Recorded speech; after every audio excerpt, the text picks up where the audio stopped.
Personal feeling. Okay అందుకే బాధ్యతలను విడగొట్టి ఉండొచ్చు. ఓకే ఒక మహిళగా చెప్పండి, రాజకీయ నాయకురాలుగా కాకుండా ఇప్పుడు దేశంలో మీరు అధికారంలో ఉన్నారు, మూడోసారి అధికారంలోకి వచ్చారు, కాంగ్రెస్ రికార్డును బ్రేక్ చేశారు మీరు.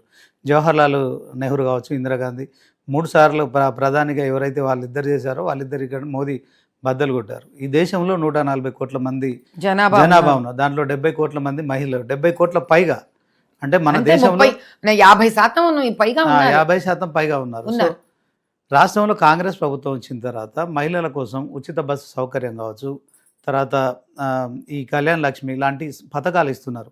దేశంలో మీరు సుమారు 19-20 రాష్ట్రాల్లో అధికారంలో ఉన్నారు, ఎక్కడ ఈ ఉచిత బస్సు లేదు, ఎక్కడ కూడా ఈ కళ్యాణ్ లక్ష్మి లేదు. సో మీరు అధికారంలోకి వస్తే కళ్యాణ లక్ష్మి లేదని మీరు అంటున్నారు. మీకు నేను చెప్తాను, ఫస్ట్ ఉచిత బస్సు మాకు సంబంధించింది కదా, అది స్టేట్. మీకు రాజ్యాంగ పరంగా యూనియన్ లిస్ట్ విన్నారు తమ్ముడు, వింతమ్ముడు, రాజ్యాంగ పరంగా ఒక యూనియన్ లిస్ట్, ఒక స్టేట్ లిస్ట్ అని 2 ఉంటాయి. ఎన్నైనా స్టేట్ లిస్టులోకి సెంట్రల్ గవర్నమెంట్ ఇంటర్ఫియర్ అవ్వకూడదు, ఫండ్స్ మాత్రమే ఇస్తుంది, దానికంటూ ఒక పర్సంటేజ్ ఉంటుంది. ఈరోజు మీరు కాంగ్రెస్ ఇచ్చింది అంటున్నారు, కాంగ్రెస్ అనౌన్స్ చేసింది నాయన ఇవ్వలేదు.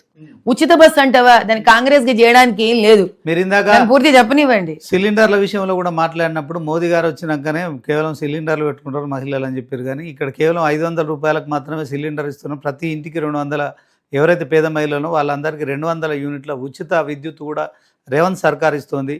మహిళలకు నిజంగా చెప్పాలంటే ఉచిత బస్ సౌకర్యం చాలా ఉపయోగపడుతుంది. ఎందుకంటే ఇది మహిళల సాధికారత కావచ్చు, తర్వాత వాళ్ళు ఉద్యోగాలు చేసుకొని వాళ్ళ కాళ్ళ మీద వాళ్ళు నిలబడడానికి ఉపయోగపడే అంశం. మీరు ఎందుకని ఈ అంశంలో మిగతా రాష్ట్రాల్లో కావచ్చు, తర్వాత ఇక్కడ చేస్తున్న సంక్షేమ పథకాల విషయంలో, మీరు రానున్న స్థానిక సంస్థల ఎన్నికల విషయంలో కావచ్చు, ఇదే గ్రేటర్ పరిధిలో మరి జిహెచ్ఎంసీ ఎన్నికలు కూడా రాబోతున్నాయి.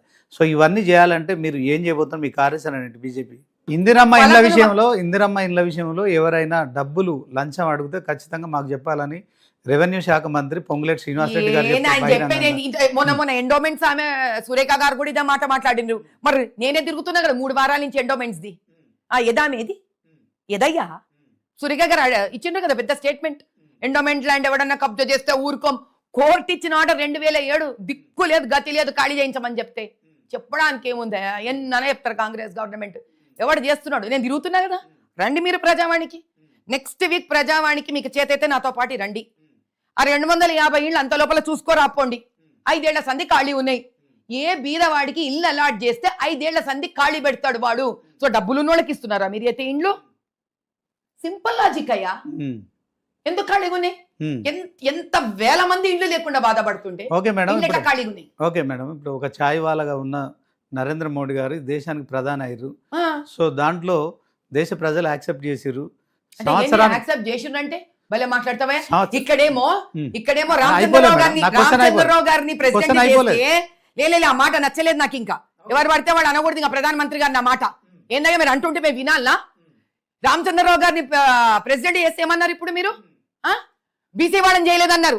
అదే ఛాయ్ వాళ్ళ ప్రధానమంత్రి అయితే ప్రజలు యాక్సెప్ట్ చేసిండ్రంటారు. ఏంది ఏం భాష ఇది నాకు అర్థం కాక. ఓకే, ప్రధానమంత్రిగా ఆయనను ఒప్పుకున్నారు, ఓకే కాదంటలేము. బీజేపీ సంవత్సరానికి 2 కోట్ల ఉద్యోగాలు ఇస్తామని చెప్పారు. ఇప్పుడు మీరు 11 ఏళ్ళు అయింది, ఎన్ని ఉద్యోగాలు కల్పించారు చెప్పగలుగుతారా? మీకు తెలుసా పోనీ ఎన్ని కల్పించలేదు మీరు చెప్పండి. పోనీ మీ దగ్గర డేటా లేదు, మీరు ఒక ప్రశ్న వేస్తారు, మీరు ఏ ప్రశ్నలు వేస్తారు? ఇప్పుడు నెక్స్ట్ టైం ఆ డేటా తీసుకొని వస్తే ఇప్పుడు ఎన్ని చెప్పినానో అన్ని చెప్పినా. తెలంగాణ రాష్ట్రంలో దిక్కు లేదు, ముందు ఆ డేటా పెట్టుకోనా, దేశమంతా డేటా పెట్టుకొని తిరగనా? ఆడు చేసిన కాడికి చెయ్యడం ఆపలేదు. 11 ఏళ్లే ఇక్కడ సర్కారు ఎంఐఎం 50 ఏళ్లు చేసింది. 50 ఏళ్లు చేసింది. బీజేపీ ఒక్కసారి కూడా ఇక్కడ రాలే కదా. మీరు 50 ఏళ్ల నుంచి ఏం చేస్తున్నారు? మనం ఇక్కడ తెలంగాణ మాట్లాడదామా? ఏం చేస్తున్నారు బీజేపీ? ఇన్నేళ్లు ఇక్కడ తెలంగాణ రాష్ట్రంలో బీజేపీ రాలేదు. కాంగ్రెస్ బీఆర్ఎస్ ఏం చేసిండ్రు? బీజేపీ ఏం చేస్తుందని నేను అడుగుతున్నా. 8 మంది ఎమ్మెల్యేలు ఉన్నారు, 8 మంది ఎంపీలు. నేను చెప్తా మేడం, 8 మంది ఎమ్మెల్యేలు, 8 మంది ఎంపీలు, 3 ఎమ్మెల్సీలు ఉన్నారు, 2 కేంద్ర మంత్రులు అయ్యారు. సో తెలంగాణ రాష్ట్రానికి సంబంధించిన అంశంలో ఆంధ్రకు ఒకలాగా తెలంగాణను ఒకలాగా చూస్తున్నారు. బడ్జెట్లో వాళ్ళకి ఎక్కువ బడ్జెట్ పెడుతున్నారు. తర్వాత ఇప్పటికీ అక్కడ ఒక పోలవరం అనే ఒక జాతీయ ప్రాజెక్టు 1,00,000 కోట్ల ప్రాజెక్ట్ ఇచ్చారు. తెలంగాణకు సంబంధించిన అంశంలో కాళేశ్వరం కావచ్చు, పాలమూరు కావచ్చు, ఈ 2 ప్రాజెక్టులకు ఒక్క రూపాయి పైసా కూడా కేంద్రం నుంచి రాలేదు. సో తెలంగాణ అనేది భారతదేశంలో ఒక భాగమే కదా, ఎందుకని బీజేపీ నేతలంతా మౌనంగా ఉంటున్నారు? ఎందుకు, ఏం చెప్తారు చెప్పండి? ప్రధానమంత్రి ఆరోగ్య పథకం ఏదైతే ఉందో అన్ని రాష్ట్రాలకు ఇచ్చినట్టు ఇస్తున్నారు మేడం, మీరు కొత్తగా ఇచ్చారు. మీరు ఏం లేదు తెర వెనక విషయం తెలుసుకోకపోతే జర్నలిజం చెప్పండి మేడం, చెప్పండి. ప్రధానమంత్రి ఆరోగ్య పథకం కింద కోట్ల రూపాయలు లోపలికి వస్తున్నాయి. ఆరోగ్యశ్రీ పథకము వీళ్ళు ఎన్ని హాస్పిటళ్ల నుంచి విత్డ్రా చేసేసుకున్నారు, ఇస్తలేరు. సంవత్సరం 2 ఏళ్ళు అయిపోయా ఆరోగ్యశ్రీ కింద ట్రీట్ చేస్తే. విద్యా వైద్యం గురించి మాట్లాడుకుందాం మేడం, నేను అడిగిన దానికి చెప్పండి. తెలంగాణ రాష్ట్రం అనేది భారతదేశంలో ఒక నన్ను కథం చేయని అబ్బా, మీరు ఆ విద్యా వైద్యం గురించి అడుగుతా మేడం, మీరు అప్పుడు చెప్పండి. నేను అడిగేది ఇది పథకాల గురించి, ఇది పథకాల గురించి. పథకాలు భారతదేశంలో ఉన్న 29 రాష్ట్రాలకు ఎట్లా ఇస్తున్నారు, తెలంగాణకు అట్లనే ఇస్తున్నారు. స్పెషల్ గా ఏం లేదు. వినయ్య, ఇది స్పెషల్ గా ఇస్తున్నారా, స్పెషల్ గా ఇస్తలేరా గురించి మాట్లాడతలేను నేను. ఇచ్చిన డబ్బులు ఏడబోతున్నాయి ముందు మాట్లాడుతున్నా, విను తండ్రి, అది విను, ఓపిక పెట్టుకో.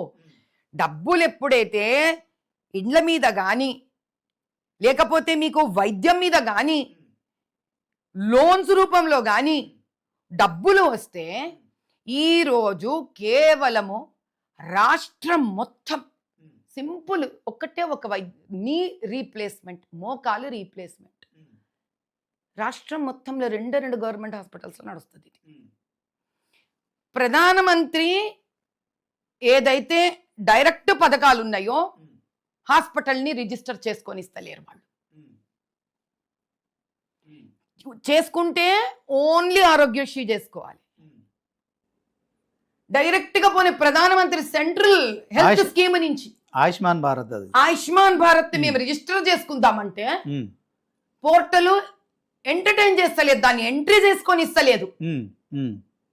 ఏం చేయాలి మేము? అంటే రాష్ట్ర ప్రభుత్వం కావాలని మీరు ఎగ్జాక్ట్లీ కేంద్ర పథకాలను అడ్డుకుంటుంది. ఓకే మేడం, 100% అడ్డుకునేటోళ్ళకి ఎంతగాని వీళ్ళ జోబులు నింపనికి ఇస్తారా డబ్బులు? అదే మీరు చంద్రబాబు నాయుడు గారి ఆధ్వర్యంలో ఈ రోజు తెలుగుదేశం ఏదైతే ఆధ్వర్యంలో పార్టీ ఆధ్వర్యంలో ఆంధ్రప్రదేశ్ లో అక్కడి నుంచి ఎంత ఫండ్స్ వస్తున్నాయని ఓపెన్ గా డిక్లేర్ చేస్తుండే. నాకు ఇన్ని ఫండ్స్ వచ్చినాయి సెంట్రల్ గవర్నమెంట్ నుంచి, నేను ఇది ఇక్కడ వాడుతున్నా. ఎన్నడ మేము ఇనిందే లేదు. మా ప్రియతమ రేవంత్ రెడ్డి గారు నోట్ల నుంచి ఏమన్నా ఇస్తే చెప్పుకుంటారు మేడం. తెలంగాణకి ఇచ్చింది మీరు రూపాయి ఇవ్వట్లేదు, గాడిద గుడ్డ అని చెప్పి బీఆర్ఎస్ తర్వాత కాంగ్రెస్ 2 కూడా ఎన్నికల ప్రచారంలో గట్టిగా వాదించినాయి. కేంద్రం నుంచి గాడిద గుడ్డు 0. మీరేమన్నా ఇస్తే చెప్పుకుంటారు, మీరేమి ఇవ్వకుండా. అప్పుడు బీఆర్ఎస్ 10 ఏళ్ళ అధికారం ఉన్నప్పుడు అదే వాదన తీసుకొచ్చారు. అట్ ద సేమ్ టైం ఇప్పుడు ల్యాప్టాప్ లేదు, నా మొబైల్ ఫోన్ కూడా లేకుండా మేడం అన్ని రాష్ట్రాలకు ఇచ్చినట్టు తెలంగాణకి ఇచ్చేది కాదు. నేను అడిగేది రాష్ట్ర విభజన అంశాలలో కొన్ని అంశాలు తెలంగాణకు అన్యాయం జరుగుతోంది. మీకు తెలంగాణలో అధికారం కావాలి, మీరు ఎట్టి పరిస్థితుల్లో అధికారం కావాలి. రాష్ట్రాలు 50 ఏళ్ల నుంచి మేమెడ చేసినామే అధికారము. అన్నిటికన్నా పెద్ద ముచ్చట ఇప్పుడు చెప్పరాదు ఒక్క మాట. తెలంగాణ విభజన జరిగినప్పుడు విభజన హామీల విషయంలో వచ్చింది. ఒక్క నిమిషం తండ్రి. తెలంగాణ విభజన జరిగినప్పుడు హైదరాబాద్ రాజధాని తెలంగాణకి ఇచ్చిండ్రు. ఆ రోజు దానికి ఉన్న ట్యాక్సెస్ సర్ప్లస్ లో ఉండే. ఒప్పుకుంటారా పోనీ మాట? ఈ రోజు తెలంగాణ అప్పుల పాలైంది. దేశ పరిస్థితి ఎట్లుందో రాష్ట్ర పరిస్థితి అట్లనే ఉంది మేడం. తెలంగాణ ప్రత్యేక నేను చెప్తాను మేడం. చెప్పండి. స్టేట్మెంట్ క్యాచ్ చేస్తలేరు. రాష్ట్ర విభజన జరిగినప్పుడు మళ్ళీ ఇంకొకసారి చెప్తా, నేను ఒకసారి అడుగుతాను. తెలంగాణ ఫండ్స్ టాక్సెస్ సర్ప్లస్ అధికంగా ఉన్నాయి. అవును, మిగులు బడ్జెట్ రాష్ట్రంగా ఉంది అప్పుడు. ఎగ్జాక్ట్లీ. ఆడ నుంచి ఈ రోజు బిఆర్ఎస్ కాంగ్రెస్ ధర్మమాని ఏమాయే కరెక్ట్ 11 ఏళ్ళు ఈడ కూడా ఆయన బిఆర్ఎస్ ఆయన 5 ఏళ్ళు ఇందో సంవత్సరం దరిదాపులు ఇది 11 ఏళ్లే అప్పుల పాలయ్యింది. బీజేపీ దేశాన్ని అప్పు నుంచే తీసుకుంది తమ్ముడు.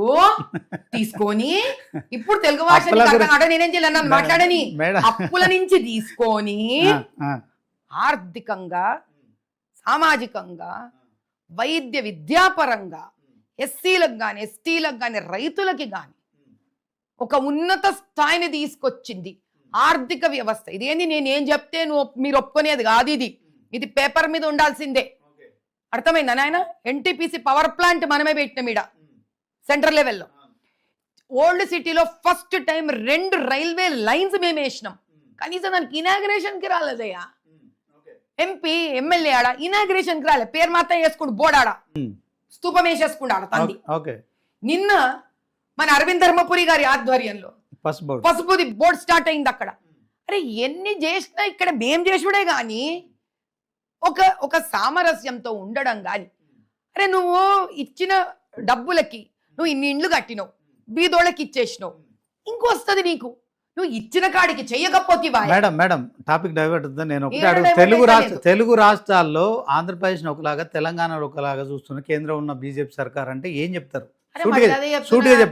చెప్తున్నా, ఇచ్చిన డబ్బులు ఇయ్యలేదని అబద్ధాలు చెప్తూ ఇచ్చిన డబ్బులు కలిపేసుకొని జోబులు నింపుకునే తెలంగాణ సర్కార్ కి వర్సెస్ ఇంత డబ్బులు మాకు వచ్చినాయి సర్కార్ నుంచి, సెంట్రల్ గవర్నమెంట్ నుంచి, మేము ఈ డబ్బులు ఈడ ఖర్చు పెడుతున్నాము, మీరు దీని పురోగతి చూసుకోండి అని చెప్పే సర్కార్కి వ్యత్యాసం ఉంది. డబ్బులు ఇచ్చేది ఒక బీదోనికి చెందడానికి. అక్కడ నుంచి డబ్బులు వస్తే లెక్కలు చెప్తారు కానీ అక్కడ నుంచి డబ్బులు ఏమి ఇవ్వకుండా తెలంగాణ ప్రభుత్వం ఉద్దేశం ఇప్పుడు 99 కేవలం మీరు రాజకీయ కక్షతోనే కాంగ్రెస్ ప్రభుత్వం మీ ఆధ్వర్యంలో 99 ఛానల్ ఏం చెప్తుంది అంటే 11 ఏళ్లగా ఒక్క రూపాయి కూడా సెంట్రల్ గవర్నమెంట్ తెలంగాణకు రాలేదని మీరు చెప్తున్నారు. వాళ్ళు ఆరోపిస్తున్నారు మేడం, మేము చెప్పడం కాదు. 10 ఏళ్ల అధికారంలో ఉన్న బీఆర్ఎస్ అదే మేడం 10 ఏళ్ల అధికారంలో బీఆర్ఎస్ అదే వాదన చేసింది. ఇప్పుడు ఏడాదిన్నరగా అధికారంలో కాంగ్రెస్ ప్రభుత్వం కూడా అదే ఆరోపణలు చేస్తుంది. మొత్తానికి తెలుగు రాష్ట్రాల విషయంలో కూడా ఆంధ్రప్రదేశ్ ఒకలాగా తెలంగాణ ఒకలాగా చూపెడుతున్నారు. తెలంగాణ ప్రజలు మేడం శ్రీనివాస్ మేడం చెప్తాను మేడం, ఇప్పుడు మీరు 11 ఏళ్లుగా అధికారంలో ఉన్నారు. తెలంగాణ ప్రజల ఓట్లతోని 8 మంది ఎంపీలుగా గెలిచారు, 8 మంది ఎమ్మెల్యేలు. తెలంగాణ అసెంబ్లీ ఎన్నికల తెలంగాణ ఓట్లతో కాంగ్రెస్ గెలవలేదా? ఏదో 8 గెలిచినారు. మేడం మీకు గతంలో లేనంత మెజార్టీ తెలంగాణ రాష్ట్రంలో వచ్చినప్పుడు తెలంగాణ అభివృద్ధి విషయంలో ఓట్లేసిన ప్రజలకు మీరు రేపు పొద్దున ఏం సమాధానం చెప్తారు కదా? 2 రాష్ట్రాలను, అది ఆంధ్రప్రదేశ్ మీ కేంద్రంలో మిత్రపక్షం కనుక అక్కడ ఆ బలం లేకపోతే మీరు బలహీనం అయిపోతారు కనుక చంద్రబాబు చెప్పిన దాని ప్రకారం మీరు నిధులు అధికంగా కేటాయిస్తున్నారు. పోలవరంకు 1,00,000 కోట్లు ఇచ్చారు, తెలంగాణకు 1 రూపాయి కూడా ఇవ్వలేదు, ఒక్క జాతీయ ప్రాజెక్టు కూడా. ఇది రాష్ట్ర విభజన హామీల అంశాలు ఇవన్నీ. వీటి విషయంలో మీరు ఎందుకు మాట్లాడట్లేదు? పోలవరము 1,00,000 కోట్లు ఇచ్చినారని అంటున్నారు. దానికన్నా ముందు వచ్చిన కాళేశ్వరం ప్రాజెక్ట్ డబ్బెడమనే చెప్పండి సామి ముందు. దాంట్లో మీరేమి ఇయ్యలేదు మేడం. రాష్ట్ర సర్కార్ అప్పుడు ఉన్న బీఆర్ఎస్ సర్కారు వాళ్ళు అప్పులు తీసుకొచ్చి కట్టిరు తెలంగాణ రాష్ట్రం. అప్పుడు ఎడారిగా అప్పులు తీసుకొచ్చి బీళ్లు తిన్న కాళేశ్వరం కట్టి డబ్బు తినేసిండ్రా. ఓకే మేడం, దాని మీద మీరు ఇలా తీర్థం పుచ్చుకుంటారే, ఆ తీర్థం బాటిళ్ల మీద స్కాములు కొట్టి తినేస్తారా? ఏం వదిలిపెట్టరా అయ్యా, వదిలిపెట్టరా? మీరు కేంద్రం వదిలిపెట్టారా? దాని మీద ఇచ్చిన డబ్బులు ఏడ ఖర్చు పెట్టినవయ్యా. సో మీరేం చెప్తారంటే బీఆర్ఎస్ రూపాయి ఇవ్వలేదంట, కాంగ్రెస్ రూపాయి ఇవ్వలేదంట, దీన్ని పట్టుకొని మీరు అర్ధగంట సంధి మాట్లాడుతున్నారు. ఇదే అర్ధగంట సంధి నేనేం చెప్తున్నా, అయ్యా ఈడ డబ్బులు ఆరోగ్యానికి డబ్బులు ఇచ్చిండ్రు, ఇండ్లకు డబ్బులు ఇచ్చిండ్రు, ముద్రాల్లో డబ్బులు ఇచ్చిండ్రు, తర్వాత ఎన్టీపీసీలో డబ్బులు పెట్టిండ్రు, ఇన్నిట్ల డబ్బులు పెట్టిండ్రు కదా అయ్యా, మీరు మరి 1 రూపాయి కూడా పెట్టలేదని 99 చెప్తాదా అంటే నేను చెప్తలేనమ్మన్నాడు. మీరు 100 రూపాయలు ఇస్తాడు, మంచిగా పుస్తకాలు కొనుక్కొని వస్తాడు. అయ్యా ఏదో నాయన నేను పుస్తకాలు కొనుక్కుంటారు, వెరీ గుడ్ షాబాష్ బేటా, నువ్వు ఇక జామెట్రీ బాక్స్ కొనుక్కో అంటూ. ఏడ ప్రజలు పోతలేవే డబ్బులు? ఇప్పుడు ప్రజల గోనికి డబ్బులు ఇవ్వాలా సర్కారు? అంటే ఇప్పుడు రాజకీయ నాయకులు జోబుల గోనికి సర్కారు డబ్బులు ఇవ్వాలా? దేనికి ఇవ్వాలి? అయినా ఇస్తూనే ఉన్నారు. అంటే ఒక ట్రాన్స్పరెన్సీ లేదు, లెక్కలు చెప్పాలంటారు. ఎగ్జాక్ట్లీ. అంతెందుకు ఎంఐఎం అసదుద్దీన్ గారికి ఎంపీ ల్యాడ్స్ వస్తాయి. ఎప్పుడైనా ఆయన షీట్ ఓపెన్ చేసి చూసిండ్రా? ఎంపీ ల్యాడ్స్ పూర్తి వాడడు, ఇచ్చినది ఇష్టం వచ్చిన చోట వాళ్ళకి కావాల్సిన వాళ్ళ దగ్గర ఖర్చు పెడుతుండు. ఎందని ప్రశ్నిస్తారయ్యా పైన నుంచి కూర్చొని? ప్రజల కోసము వాళ్ళు ఓట్లేసి గెలిపించినందుకు అంత ఒక మనకు ఉండాలి కదా, ఒక బాధ్యత అనేది ఉండాలి కదా. ఇది బాధ్యత చూపించండి. ఆయన ఇంక మన పిల్లలా జల్లలా సంసారమా మోదీ గారికి? ఏం చేసుకుంటాడు డబ్బులు? ఆయనకు వద్దు కూడా వద్దు. నువ్వు జై నీకు ఇస్తాడు, నువ్వు ఎట్లా పని చేస్తే నీకు అట్లా ఇస్తాడు. ఓకే, 11 ఏళ్ళుగా బీజేపీ కేంద్రంలో అధికారం ఉంది, మోదీ పేరు తీశారు, ప్రధానిగా ఆయన మహిళలకు ఏం చేశాడు, ముఖ్యంగా విద్య కావచ్చు వైద్యం విషయంలో ఏం చేశారంటే ఏం చెప్తారు చెప్పండి? ఒక మహిళగా